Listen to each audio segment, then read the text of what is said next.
Bonsoir. Il y a une info qui ne passe jamais aux journaux télévisés et qui pourtant touche des millions d'hommes et de femmes. Ce sont des événements invisibles qui provoquent la misère et l'immigration clandestine et qui finissent donc par nous concerner tous. C'est de ce visage toujours dissimulé de la planète que traite le documentaire que nous allons vous montrer ce soir. C'est un documentaire britannique de la BBC sur un petit pays africain, le Ghana. C'était ma ferme. La mine a abîmé toutes les terres. Qu'est-ce que vous cultiviez? Du cacao, du manioc, des bananes plantains, de l'huile de palme, de l'arachide, beaucoup d'arachide. Et maintenant? Tout est détruit. Tout est abîmé. Vous ne cultivez plus rien? Plus rien. Vous voyez? Toute la ferme est recouverte par les déblais. L'impact de la mine a de bons et de mauvais effets. Mais ces effets de nuisance sont limités. Dans ce pays, les grandes institutions financières occidentales ont imposé un ordre implacable avec des conséquences humaines extrêmes. Vous allez voir comment elles provoquent un exode rural massif. Vous allez voir comment le prix de l'eau potable privatisée fait que les Africains n'ont plus accès à l'eau. Vous allez voir comment dans les hôpitaux, privatisés eux aussi, on retient en otage les malades jusqu'à ce qu'ils puissent payer leurs notes d'hôpital. Vous êtes là depuis quand? Je suis guérie depuis 5 jours. Mon mari cherche un prêt pour payer l'hôpital, mais il ne l'a pas trouvé. Il est parti voir si son oncle pouvait lui avancer l'argent. Comment ça se passait avant le cash and carry? Quand j'étais petit, je n'ai jamais payé pour des soins médicaux. Et j'ai été admis plusieurs fois dans des hôpitaux universitaires. Ça fonctionnait bien.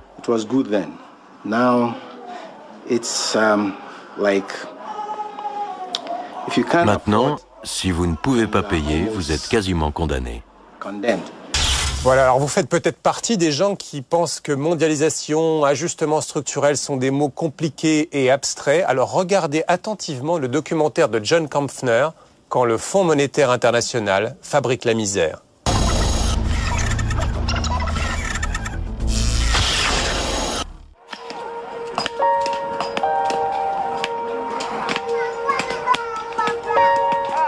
The state of Africa is a scar on the conscience of the world.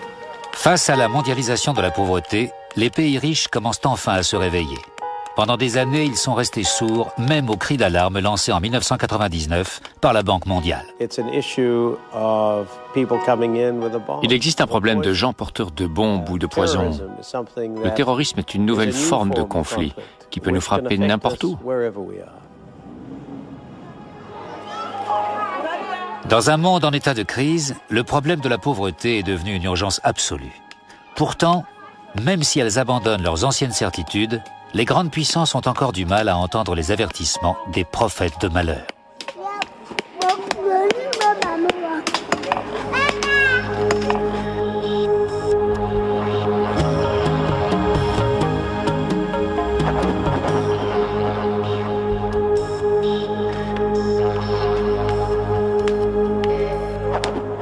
Meria Gekum est assise sur de l'or, mais elle n'en tire aucun profit. Elle habite dans le village de New Atwabo, un village déplacé de l'ouest du Ghana. Elle casse des cailloux 12 heures par jour. La vie est vraiment dure. Je peux à peine m'occuper de mes enfants. Je n'ai pas de quoi les nourrir, encore moins de quoi les habiller. Hier, je n'avais pas assez pour leur acheter à manger en partant au travail. Ils sont restés le ventre vide jusqu'à mon retour, le soir. Ça me rend triste. Élève modèle, c'est ainsi que la Banque mondiale considérait le Ghana.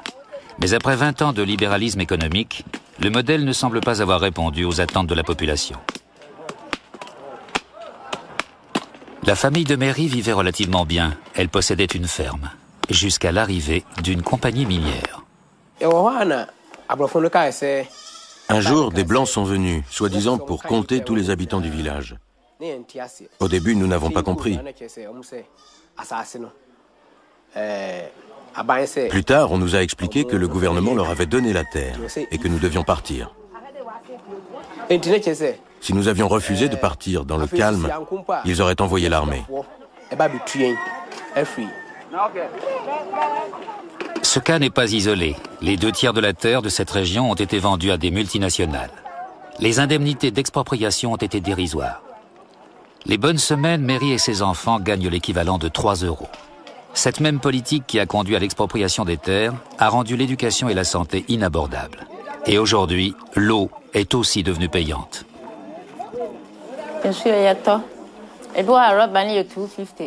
Nous devons acheter notre eau. Le prix d'un seau d'eau varie. Quand je n'ai pas assez d'argent, nous l'achetons à crédit et payons après avoir gagné suffisamment d'argent. Nous payons aussi pour utiliser les toilettes. Parfois, quand je ne peux pas payer, je demande aux gardiens d'y aller gratuitement. Et quand je les ai trop sollicités, je vais dans la nature. Cette pratique est appelée la récupération des coûts. L'application de cette politique était l'une des conditions imposées par la Banque mondiale et le FMI en échange des prêts accordés. Vue d'Accra, la capitale, cette lutte quotidienne pour satisfaire ses besoins vitaux semble moins cruciale. Vous voyagez souvent dans le pays? Raisonnablement. Vous parlez aux gens ordinaires, ceux qui ne sont ni ministres ni conseillers économiques? Très souvent. Vous allez dans les villages? Vous parlez avec ceux qui doivent payer pour l'eau, pour les toilettes, qui n'ont pas été indemnisés suite à leur expropriation? Vous essayez de me mettre en colère? Je ne me mettrai pas en colère. Je resterai calme parce que vous me provoquez et vous insinuez... Non, j'essaie simplement... Vous insinuez que je passe mon temps dans une tour d'ivoire et que j'ignore tout de la réalité du pays. C'est faux. Je ne connais pas de villages qui doivent payer. Et si c'est vrai, qui fait payer les gens pour aller aux toilettes? J'ignore de quoi vous me parlez. En revanche... Le village de Nuatwabo. Ok, et qui fait payer qui? Les pauvres doivent payer pour tous les produits de base. Beaucoup de Ghanéens n'ont jamais eu accès à l'eau potable. La gestion de la compagnie publique de l'eau a été désastreuse, mais là n'est pas la question. Azara Issa n'a pas l'argent pour acheter de l'eau potable. Selon les plans du FMI et de la Banque mondiale, c'est aux populations de financer leur approvisionnement en eau, avant privatisation de la compagnie nationale. Et pour séduire les investisseurs étrangers, le prix de l'eau a doublé.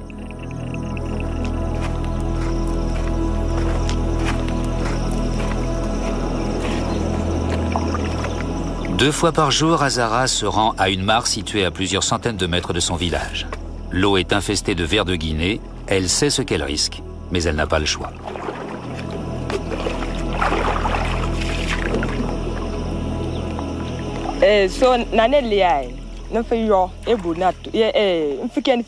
Notre manque d'argent explique pourquoi nous utilisons cette eau. L'argent qui pourrait payer l'eau du puits sert à acheter de la nourriture, comme le cacao pour notre petit déjeuner. C'est comme ça depuis que nous ne pouvons nous permettre d'avoir les deux. Pour nous, il vaut mieux acheter de la nourriture et d'autres produits et aller chercher de l'eau gratuite, parce qu'avoir de l'eau potable sans nourriture ne sert à rien.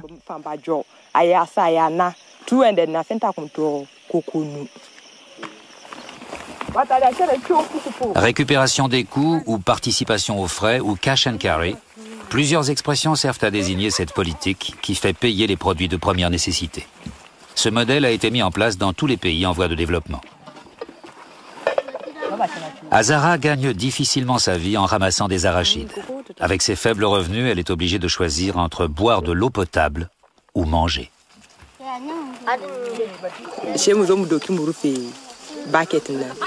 Nous recouvrons notre seau avec une toile pour filtrer l'eau et éviter les maladies.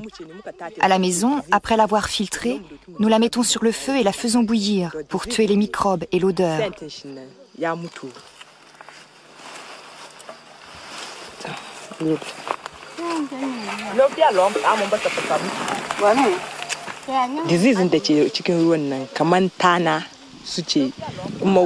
Les maladies contenues dans l'eau viennent des tiques. D'autres organismes se fixent aussi au corps de l'homme et boivent son sang.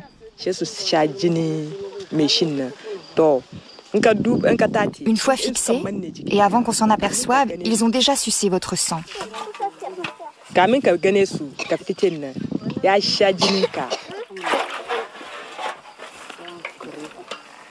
Si elle le pouvait, elle utiliserait de l'eau potable. Ce n'est pas une question d'ignorance, mais de moyens.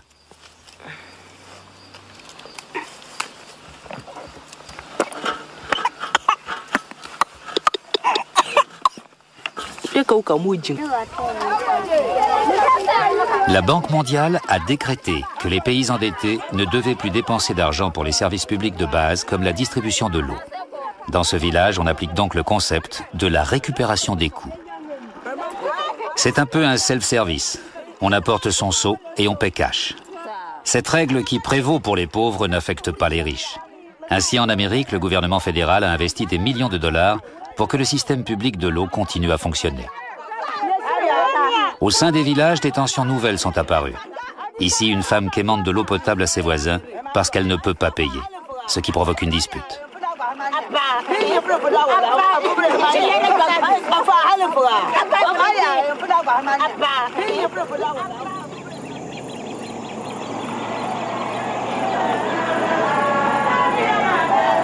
À 10 heures de route, au nord d'Accra, nous sommes dans la partie la plus pauvre du pays.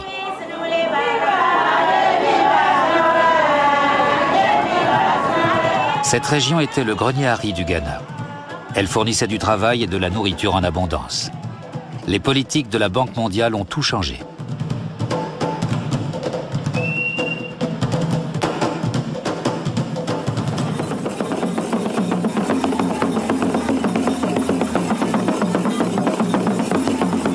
Dans le village de Kpembe, la population s'est réunie. Les festivités sont ouvertes. Sur ce point, les choses sont comme avant. Les anciens se sont rassemblés pour nous recevoir et des chants et des danses sont exécutés en notre honneur. Si leurs moyens d'existence ont disparu, en revanche, les vieilles coutumes destinées à accueillir les visiteurs sont encore bien vivaces.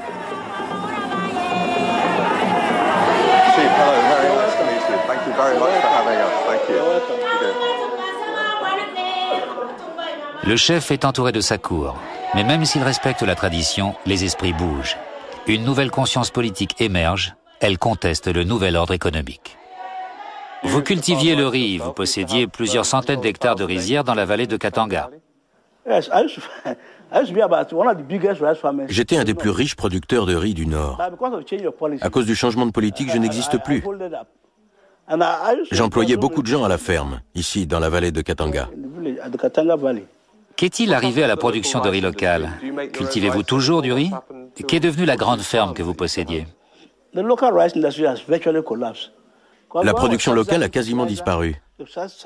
Quand le Ghana subventionnait les engrais et les semences, les machines étaient disponibles et donnaient du travail à tous. C'était presque le plein emploi, même pour les jeunes filles.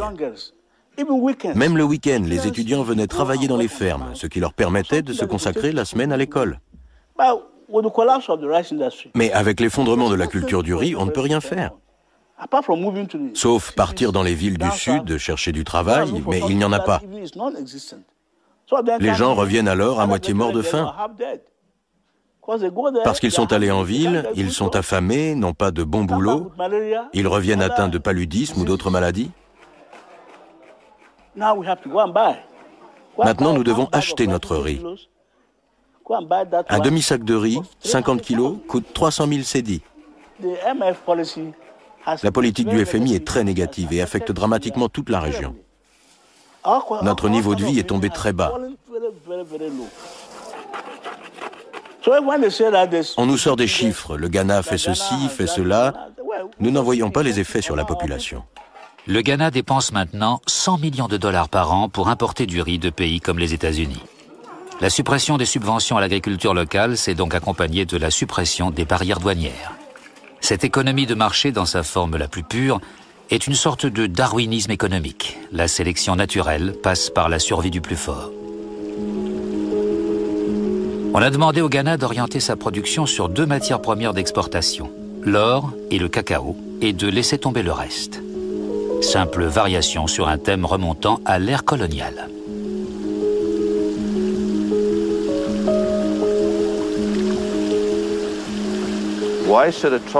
Pourquoi un pays tropical, semi-tropical ou semi-aride devrait-il cultiver du riz? Et pourquoi pas?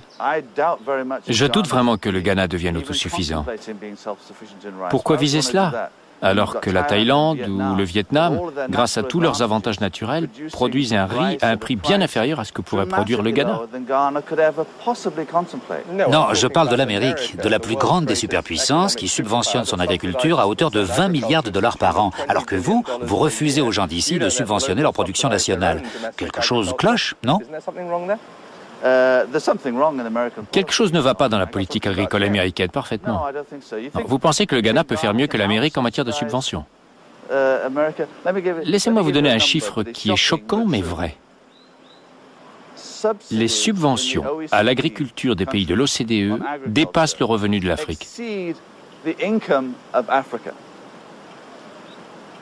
On ne peut donc pas rivaliser avec ces pays. Le jeu de la sélection naturelle est faussé. Les pays pauvres sont obligés d'appliquer les règles, les pays riches, non. Pour les gens du FMI, pour les économistes qui jonglent avec les chiffres et les théories, cette contradiction est un peu troublante. I can only say that the two institutions, the IMF and the World Bank, are on record. Je peux seulement dire que les deux institutions, le FMI et la Banque mondiale, ont demandé publiquement à l'Europe, aux États-Unis et à d'autres grands pays de supprimer les obstacles freinant les exportations des pays en voie de développement. En fin de compte, les pays riches doivent appliquer cette politique chez eux.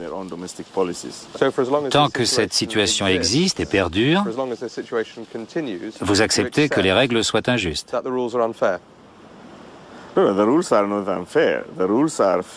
Les règles ne sont pas injustes, elles sont justes.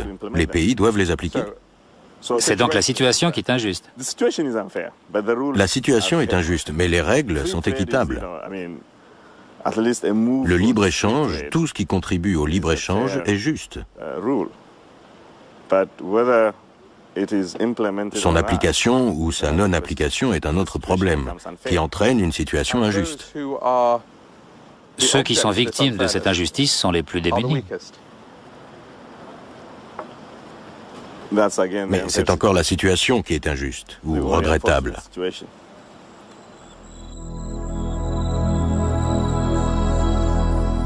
La situation est tellement désespérée que personne ne prend ses responsabilités.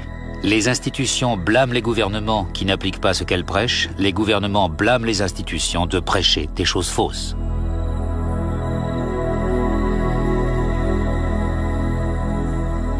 Dans la vallée de Katanga, les rizières restent en jachère.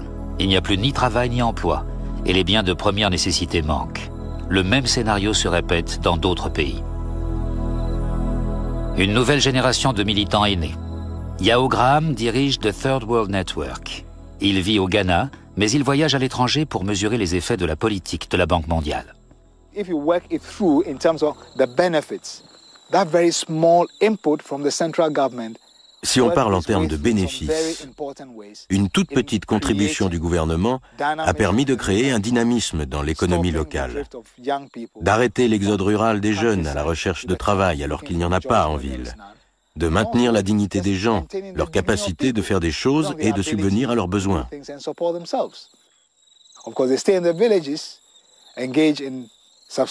Alors ils restent dans les villages, se lancent dans une agriculture vivrière, mais n'ont pas les moyens de payer pour les services sociaux de base, comme l'éducation, la santé, l'eau.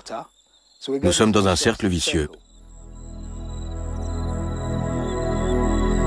Les prêts étaient soumis à conditions. Coupe dans les dépenses publiques, ouverture des marchés, suppression des subventions, faire payer les services publics. Et les prêts ont entraîné des dettes. En l'an 2000, le Ghana a dépensé moins de 4% de son budget pour la santé et 7 fois plus pour rembourser les intérêts de sa dette. Nous sommes à l'hôpital principal de Tarkwa, au cœur de la région minière. Il doit maintenant s'autofinancer. En clair, c'est aux malades de payer l'addition. Les gens doivent payer pour leurs frais de santé. Cette jeune femme, savez-vous si elle a payé ? Elle devra payer pour son admission. Combien a-t-elle payé pour son admission ? Elle n'est pas encore guérie. Quand elle partira, alors nous calculerons ce qu'elle nous doit. Elle paiera quand elle sera guérie. Et les autres malades, c'est pareil pour eux ? Les médicaments, qui les paie ? Les malades. Ils paient les médicaments, c'est du cash and carry. Cash and carry, vous appelez ça comme ça. Et c'est quoi au juste? Le principe du cash and carry a été mis en place par le ministère de la Santé. Depuis des années, il y a un problème de financement du ministère et du système de santé. On a pensé qu'il était sage d'introduire ce que l'on appelle la participation aux frais. Depuis qu'on a réalisé que le gouvernement seul ne pouvait pas prendre en charge la santé de la population, les gens qui en ont besoin doivent payer. Conséquence du principe du cash and carry, Betty Krampa est prisonnière de l'hôpital. Elle vient de donner naissance à des jumeaux dont l'un est mort au cours de l'accouchement. Elle ne peut pas payer les médecins. Son mari est au chômage, ses parents sont morts. Comme le personnel de l'hôpital qui doit l'obliger à rester, elle a honte. Mais il faut que les usagers paient pour que l'hôpital puisse fonctionner.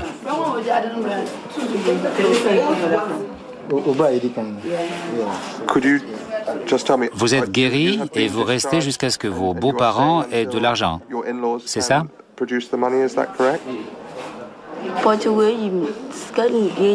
J'aimerais rentrer à la maison, mais je n'ai pas de quoi payer. Vous êtes là depuis quand? Je suis guérie depuis 5 jours. Mon mari cherche un prêt pour payer l'hôpital, mais il ne l'a pas trouvé. Il est parti voir si son oncle pouvait lui avancer l'argent. Comment ça se passait avant le cash and carry? Quand j'étais petit, je n'ai jamais payé pour des soins médicaux. Et j'ai été admis plusieurs fois dans des hôpitaux universitaires. Ça fonctionnait bien.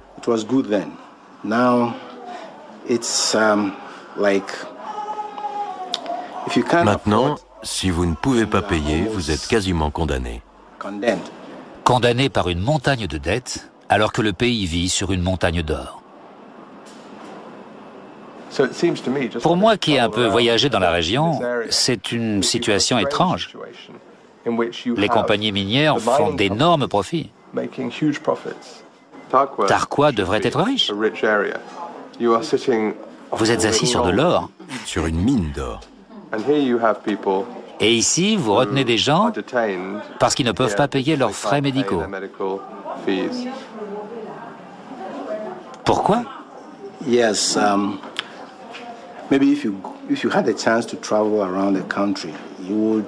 Si vous avez eu la chance de voyager dans le pays, vous aurez remarqué que la plupart des régions minières connaissent le même problème. L'or est exploité, mais la population n'en tire aucun bénéfice.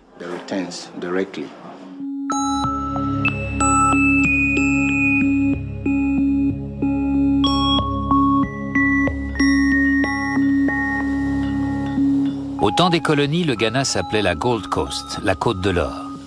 Le pays a toujours beaucoup rapporté aux étrangers, mais la richesse n'est jamais revenue à la population. Quand le Ghana accède à l'indépendance en 1957, les principales industries comme l'or sont nationalisées. Mais au début des années 80, l'économie s'effondre, la corruption a tout gangréné. Le FMI et la Banque mondiale proposent alors leur programme d'ajustement structurel. Leur message est simple. Il faut se tourner vers l'exportation et faire revenir les sociétés étrangères pour gérer les affaires. Il y eut d'abord des privatisations, puis des incitations fiscales, des exemptions d'impôts temporaires de 10 ans, des paradis fiscaux, une législation sur l'environnement réduite au minimum.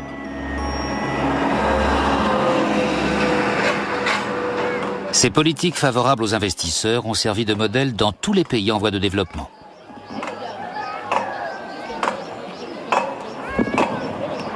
Nous sommes dans le village de Doumassi. Pendant ces 9 dernières années, les habitants ont vécu un jet de pierre d'une mine à ciel ouvert. Ils ont pris du temps, mais maintenant, ils se battent. C'était votre ferme?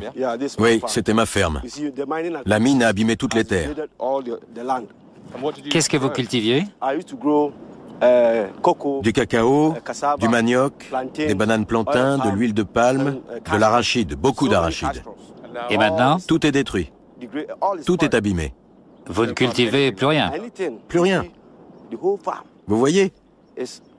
Toute la ferme est recouverte par les déblais.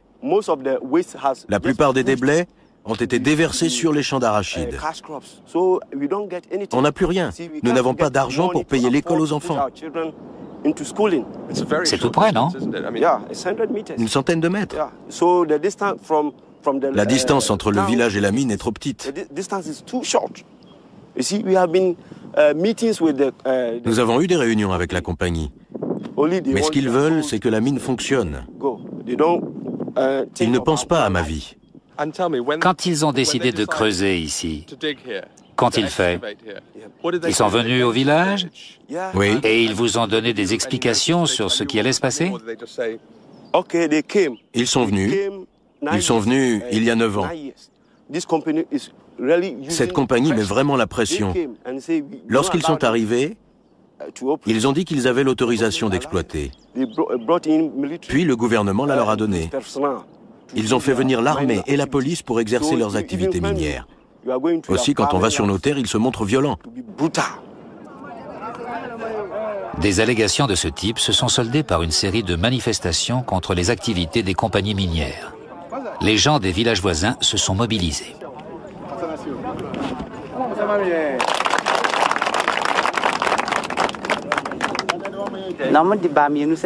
Ils ont dit que nous avions le choix entre la relocalisation ou le déplacement. Le 6 février, ils ont envoyé 36 policiers avec des gaz lacrymogènes pour nous faire partir. Ils ont dit que nous avions été indemnisés pour nos maisons et que nous devions partir. Nous avons refusé jusqu'à ce qu'ils aient indemnisé nos terres. Ils nous ont frappés et ont détruit nos maisons, nous privant de tout ce que nous possédions.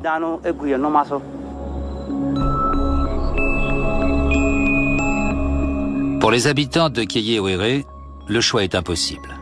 Il faut soit abandonner ses terres, quitter sa maison, recevoir une maigre indemnité et une fois l'argent épuisé, ne plus avoir rien pour vivre, ou bien rester et subir les nuisances de la mine.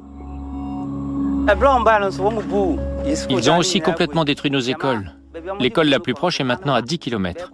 Les enfants ne peuvent pas marcher si loin tous les jours, ils restent donc à la maison sans instruction.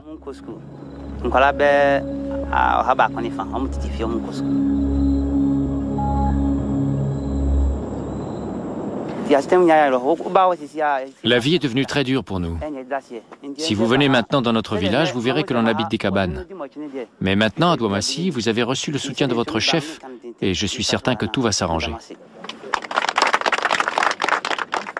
Les compagnies minières gardent un œil attentif sur ce mouvement de protestation grandissant.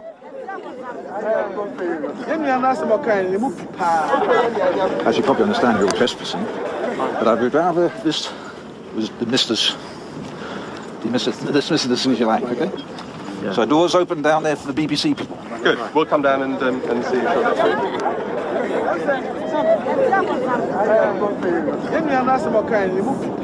I'm very happy to be here today in Douamassi. Je suis très heureux d'être ici à Damassi aujourd'hui et d'avoir vu un directeur de mine essayer de parler, d'avoir vu sa bouche trembler et de l'avoir vu partir. Cela prouve que le pouvoir de gens organisés est extrêmement important dans toute lutte. Nous sommes dans un pays où nous avons eu un changement avec plus de liberté. On dit que nous pouvons dire ce que nous voulons. Vous voyez que nous ne pouvons pas dire ce que nous voulons, car si nous ne sommes pas forts, personne ne nous écoute. Les compagnies minières sont obligées d'écouter et de répondre de leurs actes. L'équilibre des pouvoirs est en train de changer. Une commission sur les droits de l'homme enregistre les plaintes des villageois. Mais les sociétés prétendent que leurs activités génèrent peu de nuisances. L'impact de la mine a de bons et de mauvais effets. Mais ces effets de nuisance sont limités. Si une mine provoquait les affections que vous évoquez, vraiment nous ne le ferions pas. Ce serait logique. Nous reconnaissons que la mine engendre des nuisances matérielles. Habiteriez-vous volontiers à une centaine de mètres d'une mine lorsque se produisent des explosions? Souligner la question de la distance, c'est une erreur, puisque l'on dit qu'il existe un problème de relogement. À part ça, nous avons fait des mesures là où est située la maison la plus proche, en présence de la population, et elle a admis avec nous que les explosions pouvaient continuer parce que ça ne posait pas de problème. Donc la réponse est oui, je serais très heureux de vivre ici. Je suis d'accord avec vous sur le fait qu'il y a nuisance, mais ce n'est qu'un problème de nuisance, ce n'est pas un problème de santé.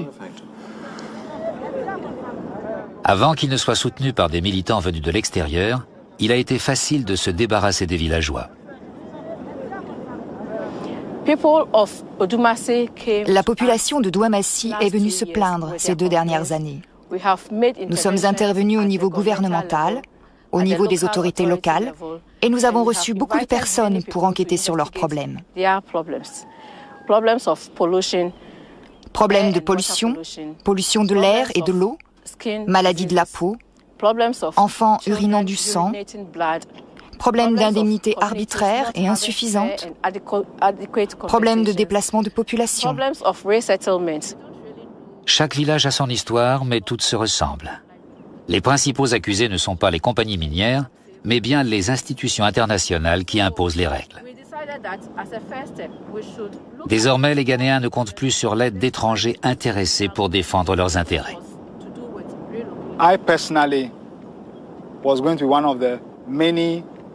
J'aurais dû, comme des centaines de milliers de personnes, manifester devant les sièges du FMI et de la Banque mondiale à Washington. Mais comme vous le savez tous, les États-Unis sont en deuil. Je pense que personne au monde n'ignore les événements terribles et tragiques qui ont eu lieu, le bombardement du World Trade Center et du Pentagone. Quiconque a vu ces images à la télé a eu mal au ventre. Tout le monde a condamné cela, qu'on puisse s'exprimer de manière si folle, quelles que soient les raisons de sa révolte.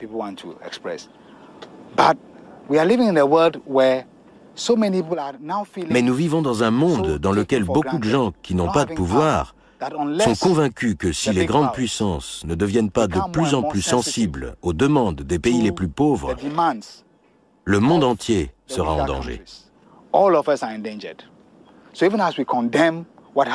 Tout en condamnant ce qui s'est passé en Amérique, nous avons tous le devoir de faire pression sur la politique étrangère et sur la politique mondiale pour qu'elle soit plus attentive à la condition des gens.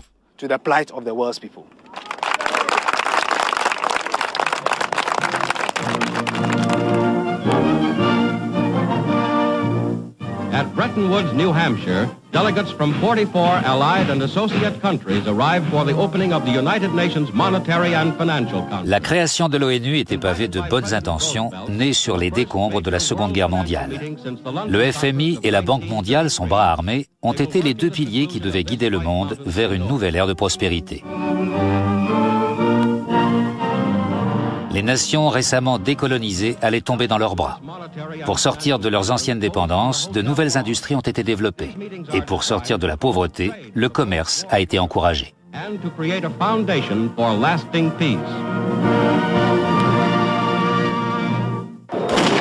Mais en fait, les grandes disparités entre pays riches et pays pauvres n'ont fait que susciter la défiance et la colère.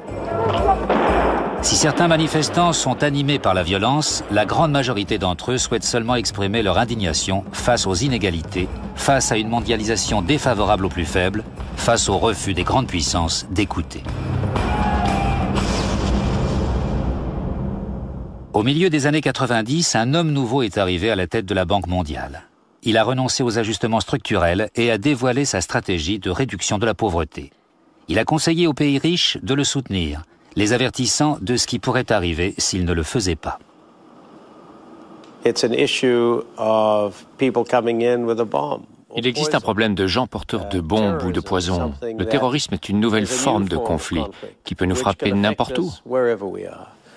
Je crois que si nous pouvions avoir une situation plus stable dans le monde, si nous pouvions avoir une croissance plus équitable, c'est vraiment notre intérêt de favoriser cela. Mais cela ne s'est pas produit et la contestation a grandi. Chaque rencontre internationale continue de charrier son lot de promesses et de platitudes. Wolfensohn a invité les manifestants à parler politique, mais il les a renvoyés quand ils contestaient leurs conclusions. Gênes, juillet 2000. Sommet des nations les plus riches du monde, le G8. 300 000 personnes dans les rues. Un manifestant est mort. C'était l'un des derniers grands rassemblements du mouvement anti-mondialisation.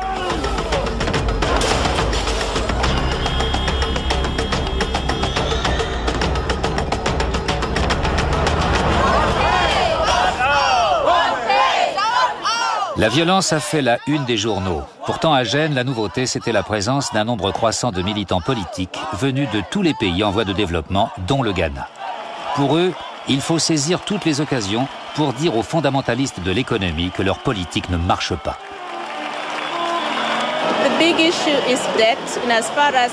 La grande question, c'est la dette qui agit comme un levier, car elle détermine les programmes mis en place, comme les ajustements structurels, dont découlent des mesures comme la privatisation des biens publics et maintenant des entreprises de services publics, comme l'eau. La dette est à l'origine de la libéralisation de l'agriculture, des marchés, du commerce, des taux d'intérêt qui agissent directement sur notre productivité et notre capacité à participer au développement de notre pays. De retour à Accra, Hélène Wangoussa est à la recherche de témoignages. Elle a rendez-vous au marché principal avec un groupe de ces travailleurs particulièrement vulnérables. Nous sommes avec un groupe de jeunes femmes venues du Nord, coupées de leur milieu d'origine. Ce sont des manutentionnaires, des porteuses, qui gagnent seulement 15 000 cédis par semaine. Quand on voit ce qu'il leur faut pour vivre, il leur reste très peu. Décris-moi une journée de travail type. Nous nous levons à 5 heures, arrivons sur le marché à 7. Notre patronne arrive vers 7h30. Nous ouvrons le magasin et installons les étals. Et quand les gens commencent à arriver, nous commençons à porter la marchandise. Vers 16h, nous démontons les étals. Quand nous avons fini, il est 5 heures et nous rentrons chez nous. Combien d'années as-tu passé à l'école? Je ne suis jamais allée à l'école. Si tu en avais eu l'occasion ou le choix, qu'aurais-tu aimé faire? Si j'étais allée à l'école, je sais que j'aurais trouvé un meilleur travail. Si j'avais été à l'école, j'aurais adoré apprendre la couture. J'aurais aimé savoir coudre. Comment la Banque mondiale et le FMI peuvent-ils savoir ce qu'est la pauvreté s'ils ne viennent pas la rencontrer au sein de la population? Ils tiennent leur connaissance d'analyses faites dans les livres par des économistes. Leur définition de la pauvreté est différente de celle faite par les gens eux-mêmes. Ici, la pauvreté, ce n'est pas seulement des gens qui vivent avec moins d'$1 par jour. Ce sont ces filles isolées, coupées de leur milieu social. Ça comprend tout ça. C'est aussi une affaire de dignité. Les terroristes qui ont frappé New York et Washington ont choqué et horrifié la population ghanéenne. Les Ghanéens sont viscéralement pro-américains et pro-britanniques. Ici, les tensions religieuses sont rares. Chrétiens et musulmans vivent en harmonie. Mais le 11 septembre a été ressenti comme l'expression de frustration accumulée depuis quelque temps.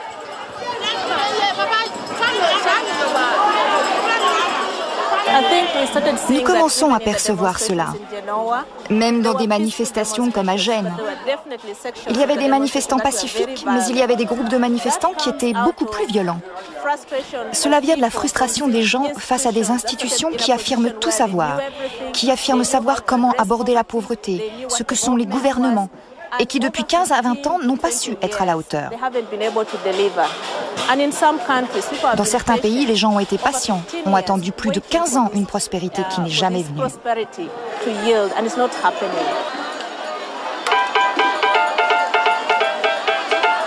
La radio est le média le plus puissant au Ghana et Vib FM est une des stations les plus influentes. Son émission la plus populaire, Point Blank, reçoit des appels d'auditeurs.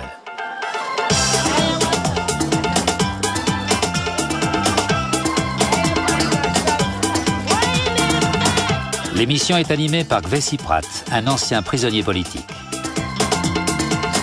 Hello and welcome to this week's edition of Point Blank. Today we are going to look at the whole concept of globalization. Aujourd'hui, la Banque mondiale tente de se donner une image de banque à l'écoute. Les relations ont changé. La banque doit justifier sa politique à un public de plus en plus averti. Le programme d'ajustement structurel est maintenant passé au crible, avec une remise en cause des conditions imposées par les prêts. Conditionalities, I mean, they cover all sorts of different areas. If you can just take the main ones, you know. You name it, there have been, at various times, it has to be said, conditions in almost every sector. But actually, I wanted to know what those conditions are. Well, you know, they're not particularly secret, and they are. Sometimes, if you wanted... You look quite uncomfortable talking about. No, I'll talk about conditions. Okay. No, it's just that there are so many of them. Ce sont les nouvelles tactiques de la Banque mondiale. Débattre sur le principe et promettre des changements. Mais sur le terrain, les conditions imposées sont appliquées avec plus de rigueur que jamais. He thinks there is. Everybody thinks there is. But it's a theory. It's in the IMF, you know, benchmarks. It's in it. The last letter of there's a difference between a benchmark and a condition, but that's okay. But why is a bank? But a benchmark is a condition. Why is the bank pushing it so hard? Why? Because the Ghana Water Corporation has failed Ghana.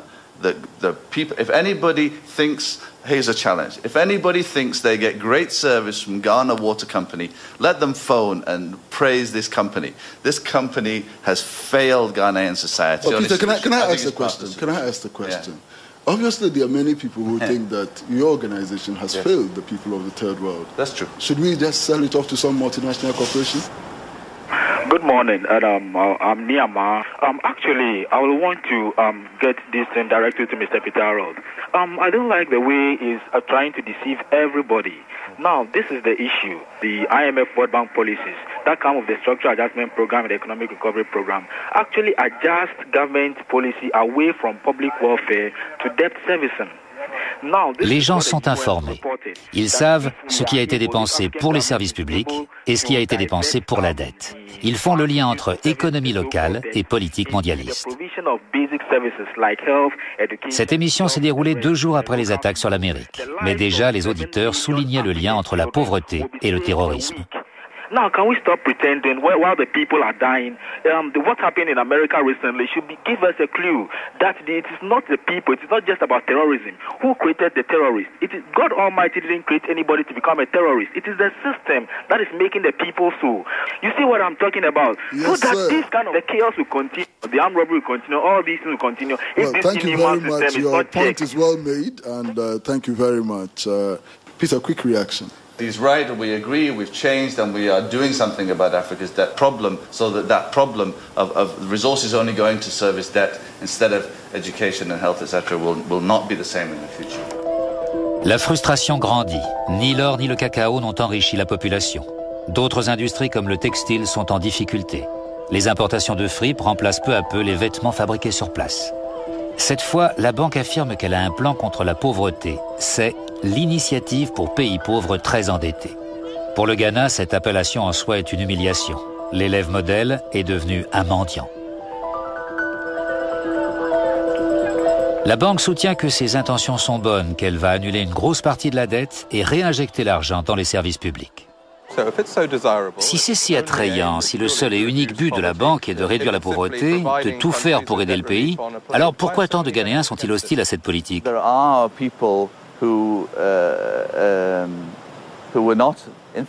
Les gens qui n'étaient guère favorables au programme d'ajustement structurel ont pensé que cela serait encore plus difficile. Ils ne pouvaient imaginer que la Banque mondiale et le FMI plaident en faveur d'un programme qui soulage le pays de sa dette. Ils ne pouvaient imaginer que ce soit le cas alors que c'est la réalité. C'était trop beau. Il doit y avoir un truc. C'était trop beau pour être vrai. Tous les pays ayant subi un ajustement structurel sont endettés jusqu'au cou. Même la Banque mondiale admet que leurs revenus moyens n'ont pas augmenté en 20 ans. Il n'est donc guère surprenant que, compte tenu du passé, les gens ne croient plus aux promesses. Ghana moved from being the great. Le Ghana est passé du rang de grand espoir noir de l'ajustement structurel, d'étoile brillante du continent africain, au rang de pays pauvres et endettés, parmi 40 autres.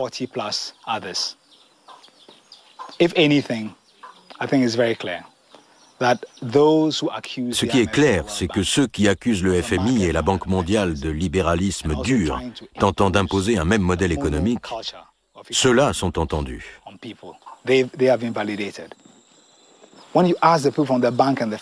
Quand vous demandez à des gens de la banque ou du FMI de vous indiquer un pays dans lequel le modèle a marché, ils commencent par vous dire que les locaux n'ont pas suffisamment appliqué le programme. Ils doivent reconnaître que dans la réalité, ça ne se passe pas comme ils l'ont prêché. Si sur le terrain, personne ne peut suivre leur orthodoxie, alors soit ce sont les peuples qui ont tort, soit ce sont eux.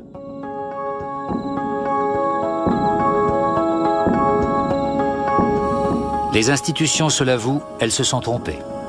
Leurs diktats économiques ont laissé des millions de personnes sur le bord du chemin. Les inégalités sont criantes comme jamais. Dans un contexte marqué par le terrorisme et la guerre, prendre la mesure des déséquilibres de la planète est devenu aujourd'hui plus qu'un devoir, un impératif.